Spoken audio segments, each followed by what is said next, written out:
We're looking at number 12 on the review. So for part A, I'm asked to graph the quadratic function, identify the vertex and the axis of symmetry. So we want to start by figuring out what form our quadratic is in. Is it in vertex form or standard form? And A is a little tricky because you can actually consider this to be vertex form. So instead of x squared, think of that as x minus 0 squared. Right, since it has no x term, we can put it in vertex form.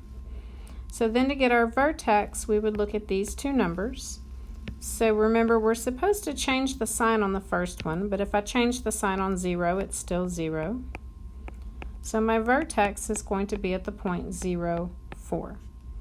Now I know that my A is positive. Okay, I have a positive 1/3, so it's going to open upward. So if I have 0, 4, that's my vertex, and it's going to go up from there. So I need to get some more points, so I'm going to pick something close to, somewhat close to 0, but something that would be easy to plug in. So since I have this 1/3, I'm going to pick a number that's divisible by 3, so I'm going to do f of 3. All right, so if I plug 3 in, I'm going to go all the way back to my original. I'll plug that into my function. I need to be really careful with order of operations. Don't cancel your 3's because you got to do exponents first. So 1/3 of 9 would be 3, and I get 3 plus 4 equals 7. So that gives me another point. It gives me 3, 7. Should be right here. Now remember, there's symmetry to your parabola, so it's going to open up, and this is your axis of symmetry. So that means I can get a matching point, get the mirror image on the other side. And then from there, remember it is a curve, so I should be able to draw my parabola. All right, so I've got the sketch, I've got the vertex. I was asked for the axis of symmetry. So that's that dotted line that I drew. It's always a vertical line, and it always goes through the vertex. So it will be x equals, since it's vertical, and then you just grab your x value from your vertex, and that gives you your axis of symmetry. All right, now if we look at B, this one is not in vertex form, so it's going to be a little more work to find the vertex. We're going to have to use x equals negative b over 2a. All right, so here's a, it's going to be negative 1, here's b, and here's c. So that will be negative 2 over 2 times negative 1. That's negative 2 over negative 2, which gives us positive 1. So that's half of our vertex. That is only the x value. So f of 1, if this feels familiar, it's very similar to the problem on number 11. Okay, so since that negative is outside of my x squared, it needs to go outside of my parentheses. So I square 1, then apply the negative, and that's going to give me a 6. All right, so that's the most important point. Since a is negative, it's going to go downward from here. So we would need to get at least one more point. So we need to pick something close to 1. I'm going to pick 0 because 0 is easy to plug in. So that'll be negative 0 squared plus 2 times 0 plus 5.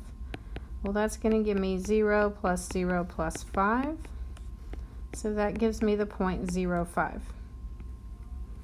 Now remember, I have that axis of symmetry. Right, here's my line. So I can get another point on the other side. Now, if I wanted to get one more, maybe I could pick something else. I already have x to be 2. That's this point. Let's try f of 3. That would be a negative and then 3 squared plus 2 times 3 plus 5. So negative 9 plus 6 plus 5 comes out to be 2.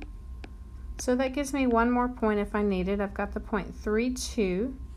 And then I also get a free point because I get the mirror image on the other side. All right, so it's going to open downward. And then my axis of symmetry is that line that I drew, the dotted line. Okay, so it's x equals, I get the x part of my vertex, it'll be x equals 1. All right, now if we look at the very last one, it's at the top of the next page. This one is definitely in vertex form. So I can get my vertex right here. But remember, I do have to change the sign on the x. So it's actually going to be a +3 and a -2. All right, I know that it opens upward because I have a +2.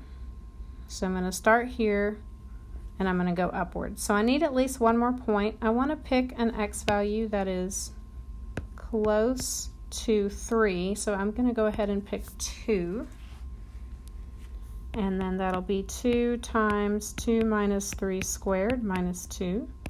This is a nice order of operations problem. So you do your parentheses first, followed by your exponent, and I get 2 minus 2, which is 0. So I get the point 2, 0. Now don't forget about your symmetry. That gives you free points on the other side. All right, and if I want more points, I can definitely get more, but I have enough to kind of see my parabola, so 3 is generally enough. Okay, so I've got the vertex and then the axis of symmetry. That's going to be that dotted line. X equals, I get the x value off my vertex, and that will be x equals 3.